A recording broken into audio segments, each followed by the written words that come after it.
आज आपण बनवणार आहोत पेरूचे पंचामृत। पेरूच्या फोडी घेतल्यात। हे फोडणीचं साहित्य आहे। हे आहे भाजलेले तीळ आणि शेंगदाणे। हे आहे चिंचेचा कोळ। आपण इथे फोडणी छान जिरं, मोहरी, हिंग आणि मेथी ह्याची तडतडून घेऊया तेलामध्ये, छान अशी फोडणी।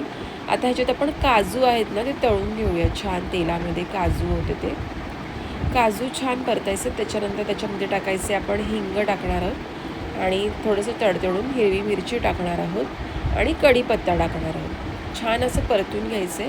आता टाकायचे पेरूच्या फोडी। पेरूच्या फोडी जे आहेत त्या फोडणीमध्ये छान परतवून घ्यायच्या आहेत। बघा मी परतवून घेतलेल्या आहेत पेरूच्या फोडी। 2 मिनिटं परतवायचं, जास्त नाही। आता त्याच्यावर 2 मिनिटं झाकण ठेवून वाफ काढायची। असं झाकण ठेवून मी वाफ काढून घेतलेली आहे। आता हा आहे गोडा मसाला, तिखट मसाला, हळद आणि जे आपण कूट केलेलं ते। आता आपण तिखट मसाला आणि गोडा मसाला आणि तिखट मसाला आणि गोडा मसाला टाकतो। ओके, आता हे टाकून घेतल्यावरती आपण त्याला परतून घ्यायचे। छान असं परतून घ्यायचं।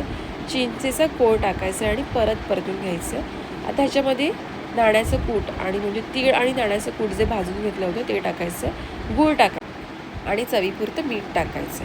आता ह्याच्यामध्ये पाणी देऊन त्याला 10 ते 15 मिनिटं उकळी काढायची। झालं आपलं पेरूचं पंचामृत।